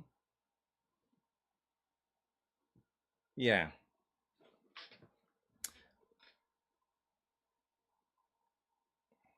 fight, flight, freeze, fawn. Yeah, the so the freeze one, it's basically like a no escape. Okay, and so it's a no escape, can't fight, can't run away. And so since I was like 3 or 4, like freeze, it was like the one I learned. And so like what was interesting though is looking at my life now, realizing my fear response is freeze. Like it was set, it's done. And so like when I get scared, I don't do anything. I just lock up. Um, but when thinking about dissociation, for me, that place was always like a place of comfort for me. It was always like a place where even for me as a child, it was like something that I was very aware of. And it would just be somewhere where I would go when I needed a break, And so if I go lay in bed, I'm not really taking a nap. I'm doing this instead, you know? And for me, it was always something where I felt so much better there because my emotions were disconnected, because things were numbed, and it it it ended up becoming a place where when I realized, oh, that's dissociation, it was something that for me was like always like there for me to be able to use. Like it was like my main tool that I had that I was very aware that I had, you know. Um, and I didn't really identify that that's what it was until I talked with a friend who has DID.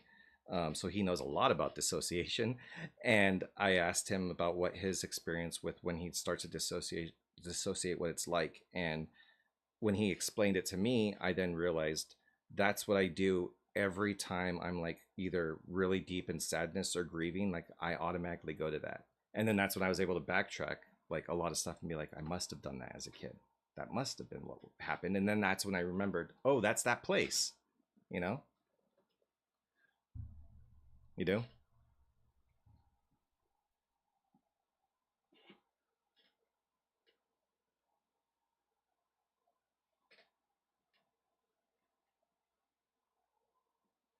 Hmm.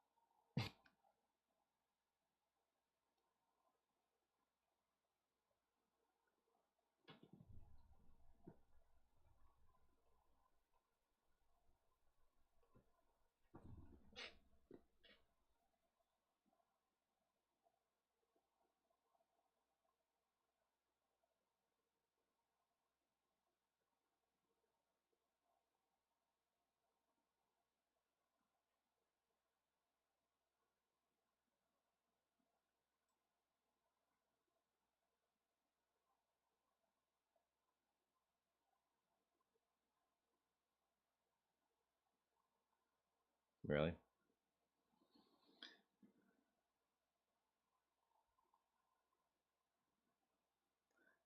Well, no.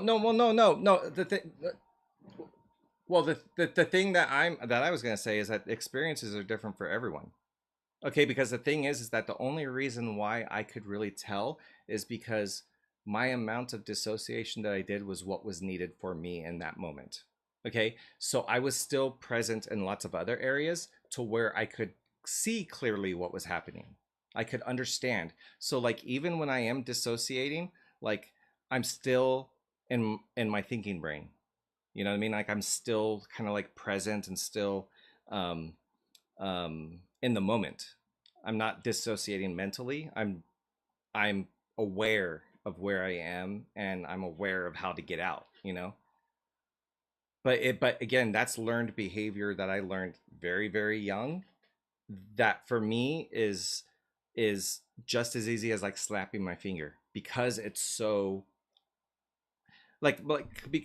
my CPTSD was like thousands of traumatic events, literally thousands over maybe like 5 6 years, and so that's thousands of times that I had to practice.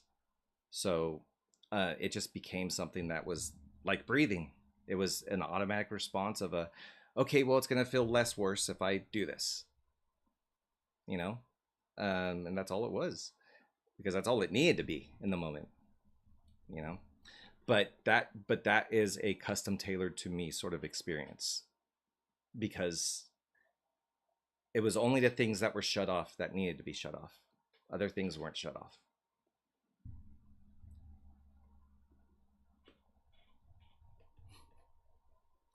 Appreciate you, Black Medusa. I appreciate you coming in. Sorry for everyone for not paying attention to the chat. That's just expected, okay? But I appreciate all of you um, talking and stuff and all that and hanging out. Um,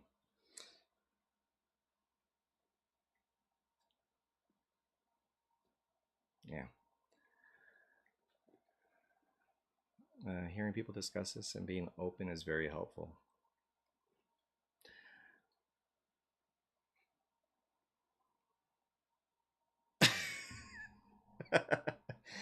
What me? Listen, Kai.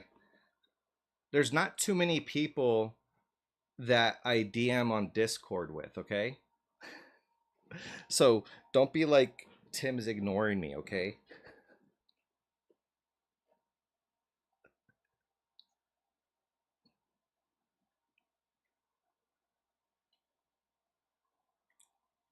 Really?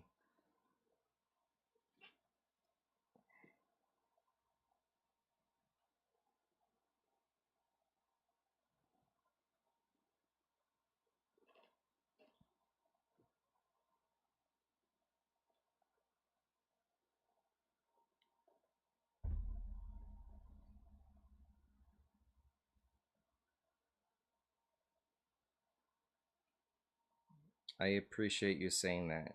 Um, I don't think anyone's ever said that verbally to me, so it's a different experience hearing it that way rather than reading it on a screen. But it means a lot to me because I didn't grow up with a safe space, and I don't. I never was really allowed that, and so for me to be able to provide that to others is like me recognizing the importance of that and being able to gift that to others because it's overlooked, you know. So I do appreciate that though because it is needed. We need these safe spaces. We need to be able to talk about this stuff because like so many of us are going through so many things that we just don't talk about, and so we just suffer by ourselves, and then it's up to us to figure out what we're going to do, you know, without community, without anyone sharing their experiences or, you know, helping you work stuff out. You know, it's just you're on your own, and it's you can't do this on your own.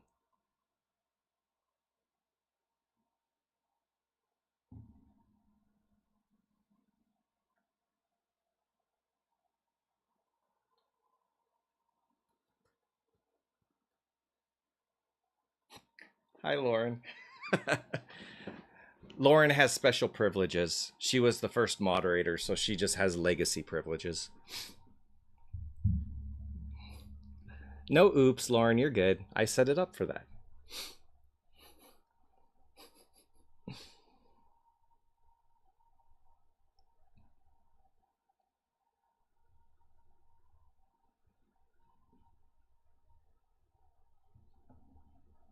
Awesome.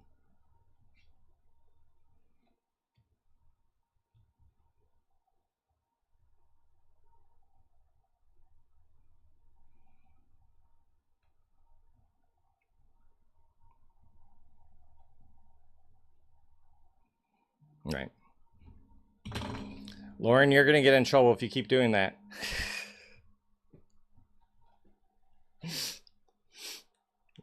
She won't get in trouble. Again, she has immunity. It's a weird deal.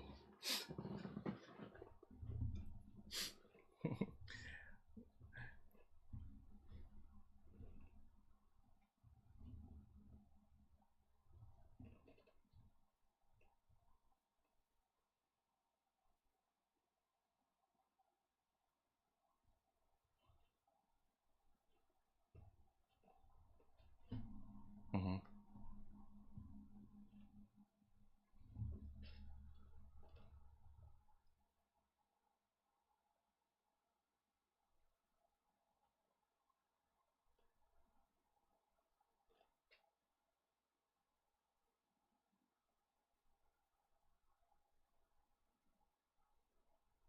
Right.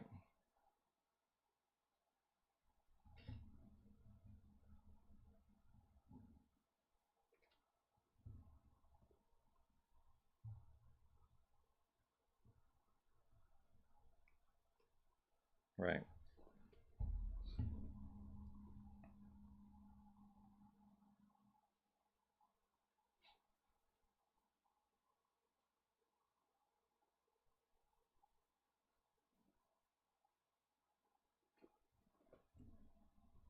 Mm-hmm.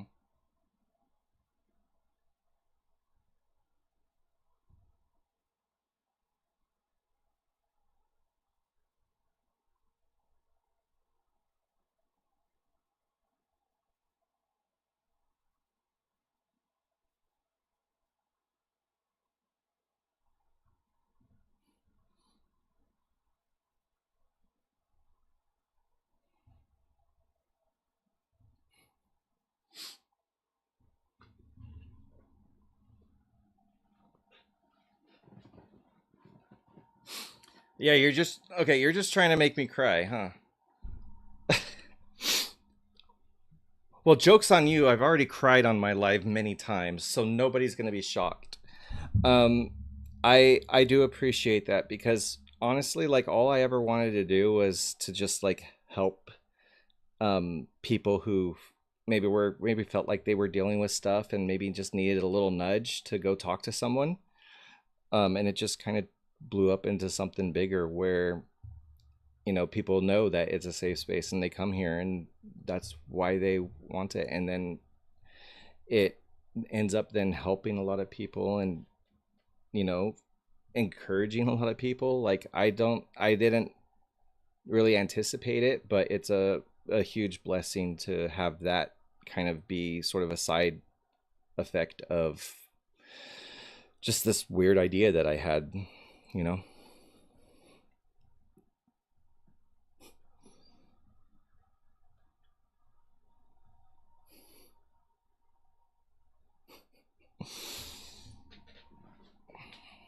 Of course. Thank you for everything. I appreciate that. And I don't know how to take compliments, so I'm just going to say that I'm really touched. Okay?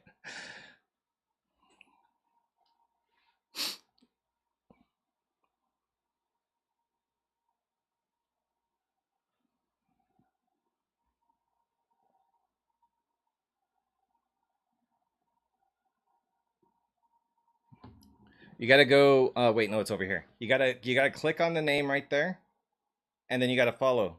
Okay? Right there. Sorry, I'm just trying to make sure I'm angling it right. Right there. Right there. I'm poking at it. Okay?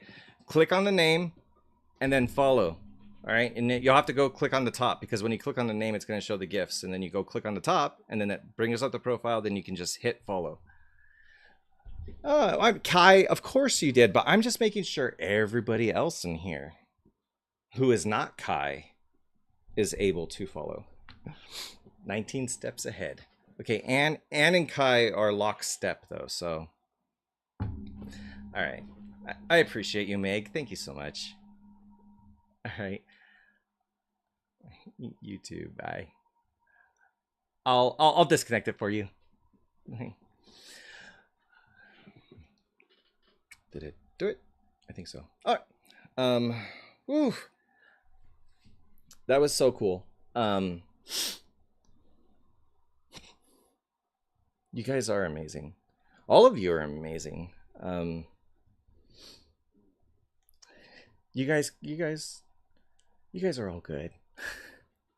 Kai and even that tyrant, Lauren. I know, Kai. I was seeing some of the stuff coming by there. Oops, sorry about that. They're not talking to you, huh?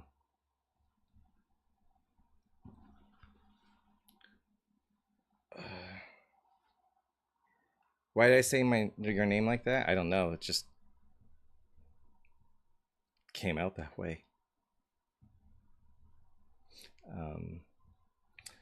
But yeah, so I did think it was funny that Lauren was leaving and coming back to re-trigger that.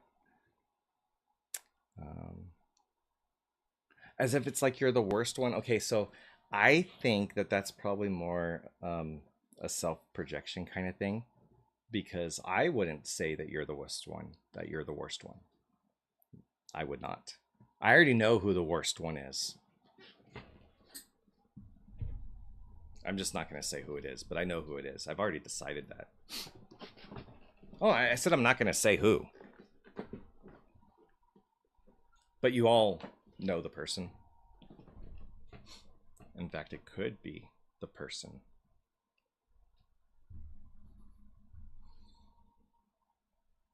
Sin free. Got PTSD, ADHD, and also a recovering addict, and I believe I have autism. But my mind has gotten better through my relationship with my higher power. That's great.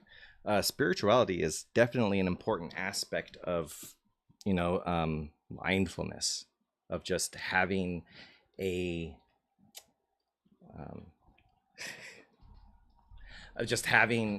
a faith in higher power, right? And could definitely help. I think it's when it becomes maladaptive that it becomes bad. When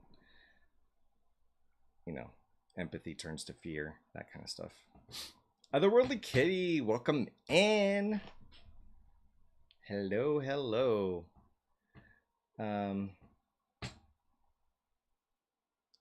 But I think he's leaving us to overthink it.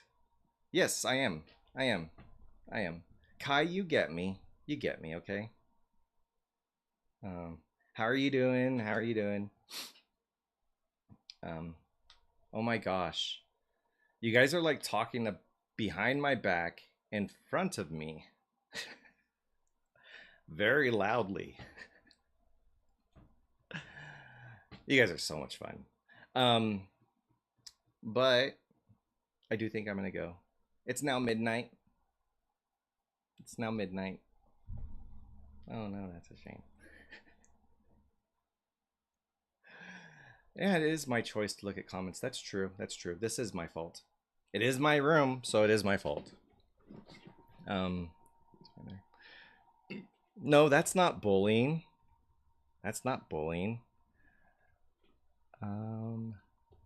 Me taking away moderator is boring if I can find that window.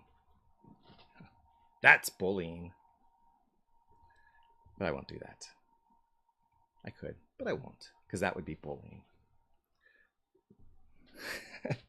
I love it when you guys are into lives. Okay, here's the thing, Kai. I love everyone, okay? There's not a person that I hate, except for the author of the book. Okay, that's it. That's it. Okay. You guys know that about me. You guys know that I don't hate people. You know how bad it has to get before I block people, right? Um, so no, I don't have anyone that's the worst. You're all the best. But then there's some of you that are better than others. And then there's some of you that are much, much, much better. But I'm not going to tell you who.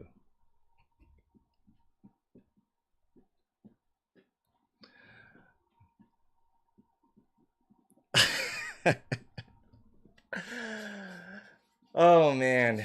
All right. Well, it is 12:02 a.m. on the last day of August now. So yeah, freaking Galactus. I love it. And it's based off the movie too, because you can see the outfits that they're wearing, but I don't like to wind and confuse you. I love it. Okay? Liking it would just be like, I'll do it every now and then, but I love to do it. Completely different. It's not just a hobby, it's a way of life. So, but anyways, thank you everyone for joining. This has been actually really fun. I enjoyed this live. I enjoyed hanging out with Meg. Yeah. If you want to join my Discord, you can go ahead and go to the link on my profile. Oh, otherworldly kitty, don't worry. If you want to wake up in 6 hours, I'll be on live again. But what I'll do, I'll try and figure out a way to shoot you over a message the next time I go live. It only lets me do it to like the people that are in the bubbles or whatever. Discord, what's that? It's the thing that you're in. It's a thing that you go to on my profile and you click the link and then you can join the Discord. And I go live 6 a.m. every day ish, and 6 a.m. ish. Okay, might be plus or minus a few 5, 10, 20, 30 minutes maybe. I don't know. I came in late too. I'll be here in 6 hours. I'll be here because I'm setting an alarm now. Oh, Lesh. I hope you have some sleep. Link, go to my profile, and then on my profile, it'll be in the bio. It'll be like a Discord link, and I think a link tree or something else. That's it. And then you go to that link, it'll automatically, if you have a Discord account, you can go to the server, all that stuff. But at least in that way, you know, anytime you want to go live, any of that kind of stuff, or anytime you want me to go live, or you just want to have discussions that you would have in a live, that's a place to do it. Tim, they just gave me bad news. Do we need to talk on Discord? Because I'll talk with you on Discord. Like I mean DM. Do you want to do that?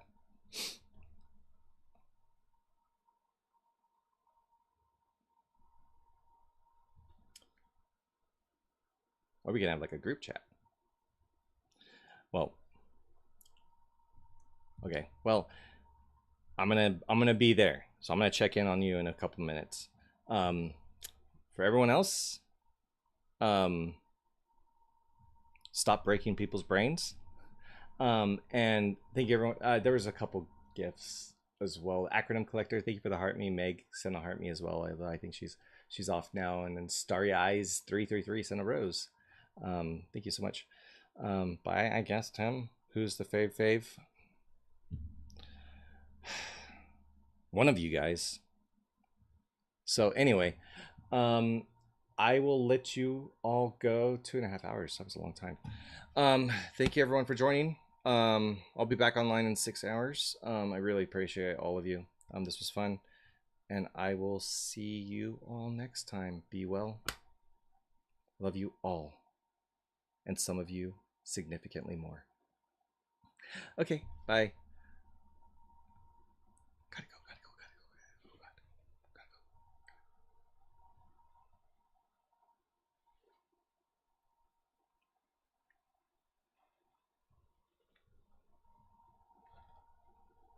And then